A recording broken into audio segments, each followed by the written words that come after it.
Hey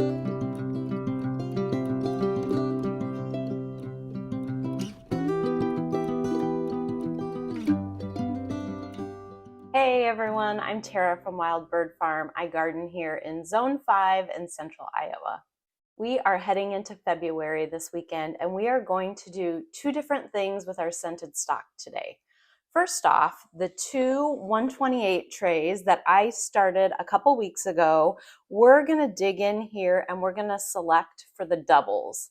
Pretty easy to do, and we're going to get down into the details about how to do that. And then I also have two more 128 flats, and we are going to sow some more seeds together. Thanks for joining me today. I'm going to get into a lot of the details about how I grow stock when we start sowing our second round of seeds. But since I know some of you are here to learn how to select for the doubles, we're going to jump into that first with the two trays that I have already started. And then we're going to kind of rewind and go kind of from a seed starting to harvest, just kind of talking about tips and tricks and things that I've learned along the way. This is my 5th year growing stock, and last year I can say was definitely my best year. Now, a lot does have to do with your temperature and your environment. Depending on the spring, if we get warm very quickly, I'm going to have shorter, less robust stock plants. But if I get them planted out when it's cool and they're able to grow when it's still mild here, I have some pretty nice plants. All right, so let's dig in. I'm going to take you off the tripod. We're going to get down real close to the seed tray here, and we're going to select for double. As I was putting this video together, I realized it would be nice to see a picture of singles versus doubles. So I found this picture on Johnny's Select Seeds website. You'll see singles on the left, double flowers on the right. They are both beautiful. I do think that the doubles last longer in the vase, but just for a casual gardener, I probably wouldn't even select, and I would just grow them both. Okay, this is our first 128 cell tray. Now, when I'm sowing stock, I purposefully sow 2 to 3 seeds in each cell. And I do that because approximately 50% of our flowers are going to be single flowers. Now, those are gorgeous. There's nothing wrong with them. But the doubles are higher in demand. So since I have limited space that I'm growing these in, I'm going to shoot for more doubles out in my hoop house. Now you'll notice here there are 2 in a lot of cells. Now some we didn't have any come up at all, or maybe they're still coming up. I did go through these and start to select, and then I was like, oh, I should do this on video. So a lot of these have already been done, but I know there's some that we will find. Now there's a couple indicators. The easiest one for me is one that looks like this. It's a fused cotyledon. So rather than having two easily distinguishable cotyledons, they are often fused together. That's an easy way to tell that you have a single. And so you can come in with scissors and snip this out, or I just gently pull it by the roots. And these roots are getting big enough that I should probably start snipping them rather than pulling. Now, if we move over here, here's another one where that cotyledon is completely fused together. That would be a single. Now, I am growing the iron varieties in these first 2 trays. I know Johnny's, and I think out in the marketplace, they also have a new one called Stox, S-T-O-X. And I know for that one, a lot of people are using the cold treatment. You're supposed to have less singles to begin with, but then if you put your seedlings about this stage through a cold treatment, the ones that end up darker green would be the singles, and the lighter are the ones you want to keep. But I don't do the cold treatment, and this has worked pretty well for me for the iron and Cat's varieties over the years. So there's another one that you can see is fused. Let's see, I think I saw a couple more over here. I think a lot of these I already pulled out because they're all looking good.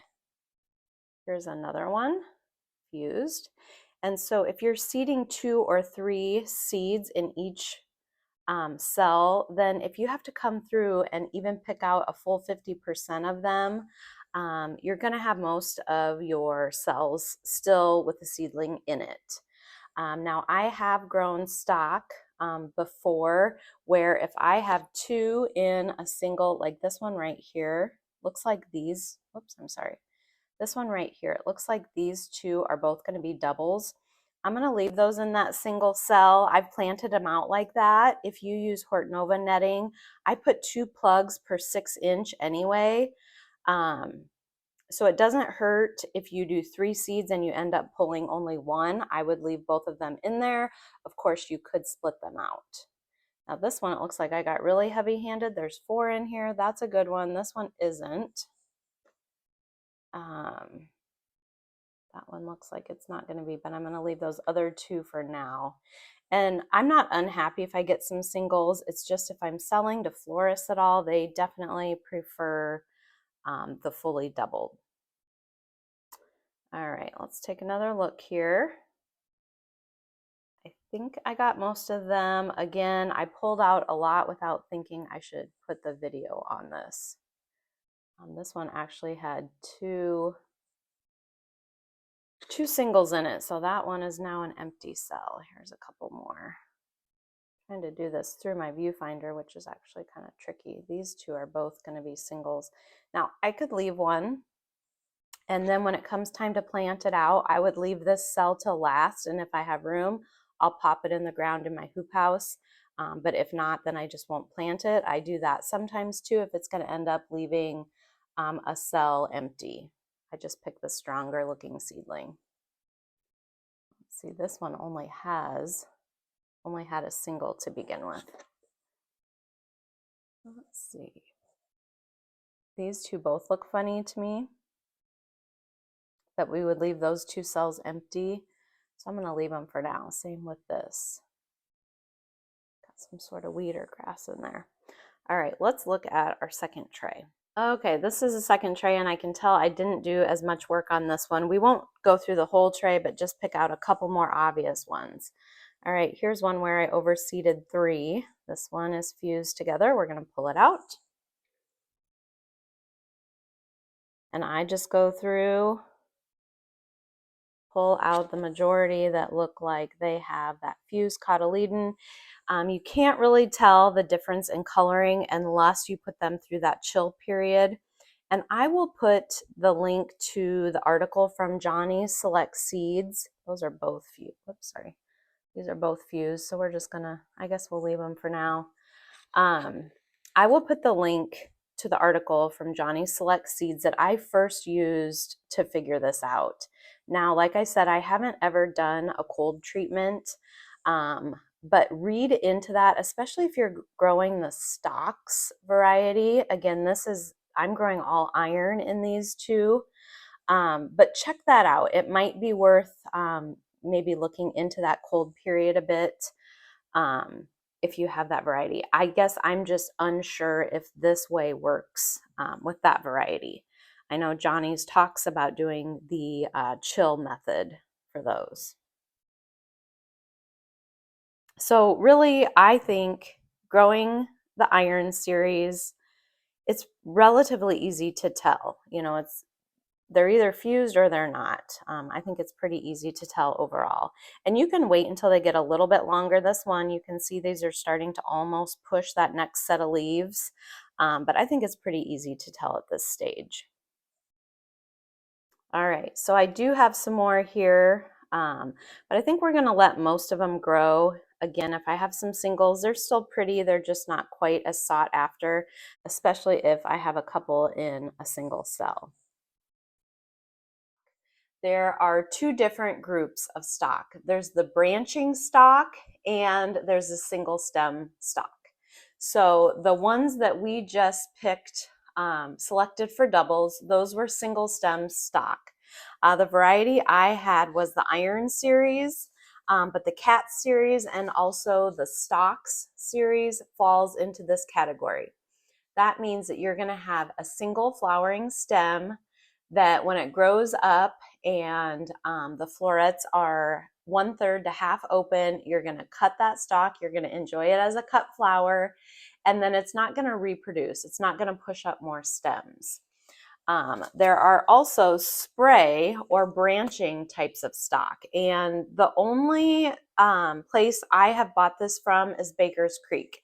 I will mention my other stock seeds have come from Johnny's traditionally.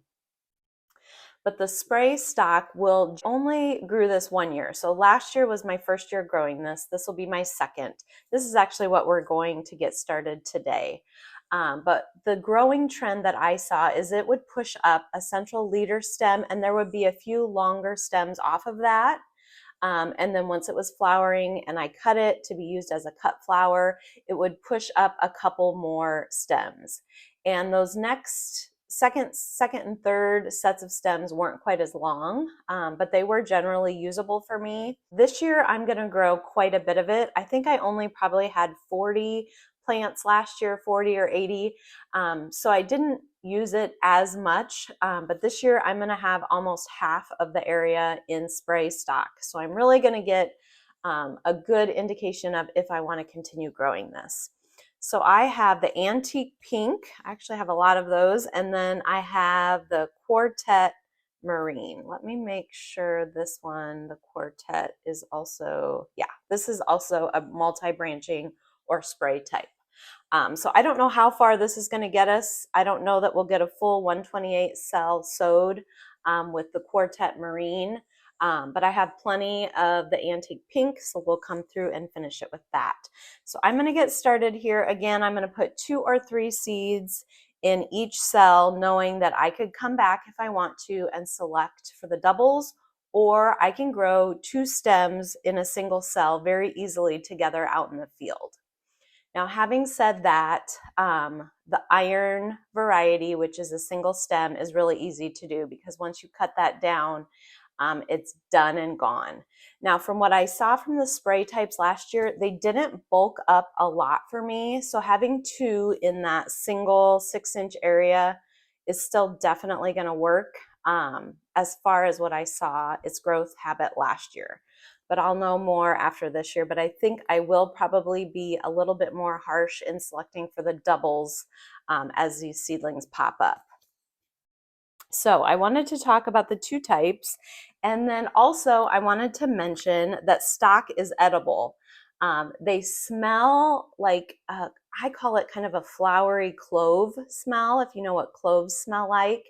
And they kind of taste a little bit maybe spicy, kind of. I don't know. It's hard to explain. You can definitely play around with the blooms, especially the doubles are really pretty to pull off and just kind of sit like maybe on cupcakes or something like that. So if you're into edible flowers, definitely one to check out. Now, as I mentioned before, stock loves cool weather. So here in zone 5, I'm going to be planting this out in early to mid-March. I'm going to do a couple successions because a lot of them are just the one stem and then they're gone. But as that tunnel heats up by the end of June, stock really isn't producing even the spray types for me. It might be putting up little shoots, but nothing that I can really use consistently for my wrapped bouquets. I haven't grown, oh my goodness. Oh, there they are. I couldn't see any seeds. I thought this is an empty seed packet.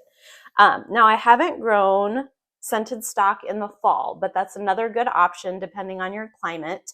I know the Katz variety has a ruby stock, and I want to look in to see what the Iron series has, but I think like a more of a maroon or a little bit deeper color palette would be really nice to go with some of those fall bouquets. So every year I say I'm going to plant it and I just don't get it done because we're so busy that time of year. But just keep in mind for stock, unless you are in a very mild climate, you're going to want to grow this in cool weather. So either get it in early, either late winter or early spring, or you want to plan to grow it when you're cooling down in the autumn. The nice thing with stock seeds, they are lighter generally than your soil, so it's pretty easy to see what you have got going in each cell.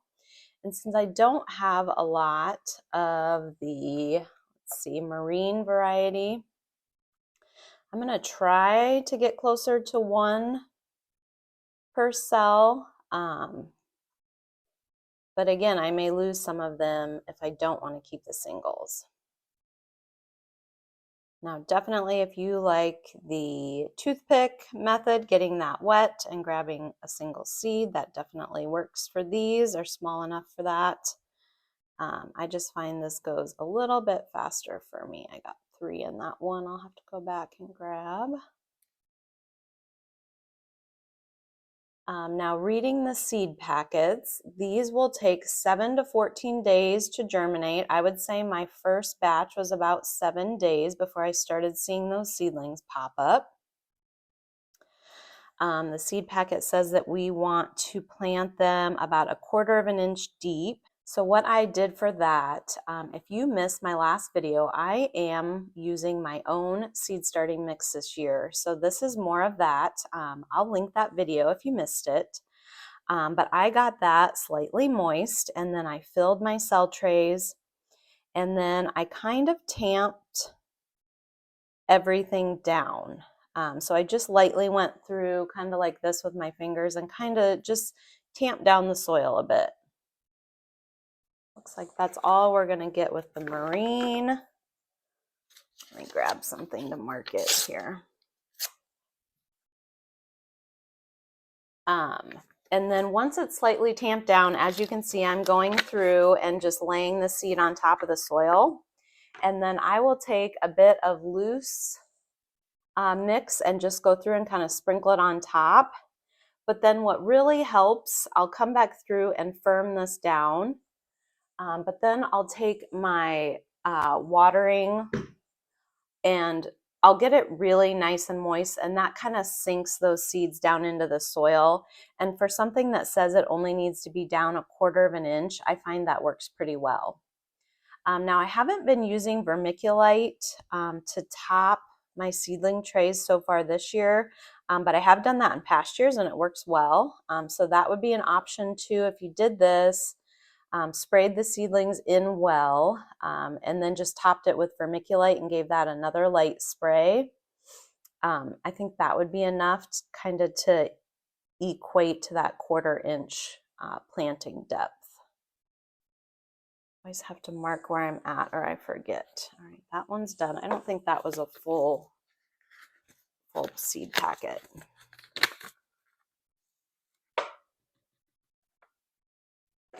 All right, so I'm going to continue on in this manner. Let's see, where was I? See, I always forget. And I have a second, oh, I'm getting a lot of seeds in there. I'll have to go back. I have a second cell tray that I need to fill up. So I will go ahead and do that. And then we can regroup here once I'm done. Okay, I have got both of my trays sewed. And I've got my tags in to tell me what is what.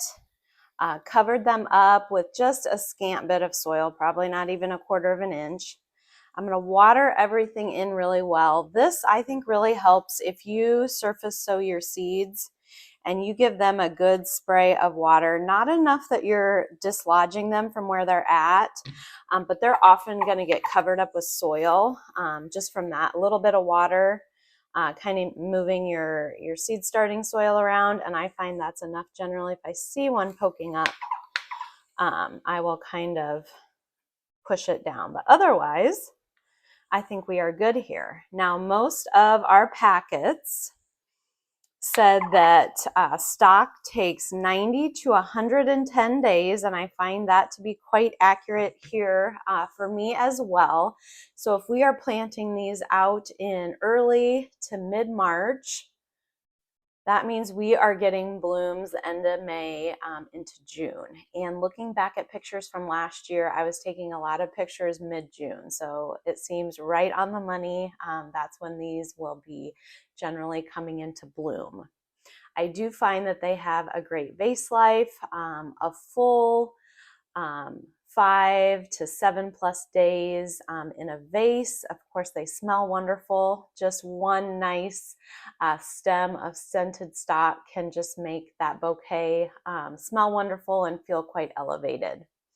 So get to sowing your stock depending where you're at. Again, I'm in zone 5. And even more importantly, my last frost date here is generally around the 1st of May. So if that helps you plan and kind of counting back. So they will be growing in the house here for about 6 weeks, and then they'll be getting kicked out to the hoop. Of course, if you're growing the single stem and you want to stretch out your harvest, you'll want to do a couple successions. That's what I'm doing. We saw the ones that I had started a couple weeks back, and then these that I'm just starting. I usually just do 2 successions. I maybe could squeeze in a third, but for me, it's kind of a space thing outside. I'm growing these in my unheated hoop house, so I sort of run out of room at some point. So I will, now that these are well watered in and they are marked, I will put a clear dome over top. They're going to go in my grow room, which is about 70-ish degrees. And then when they put on their second set of leaves, I am going to take the trays out to our shop where it's cooler.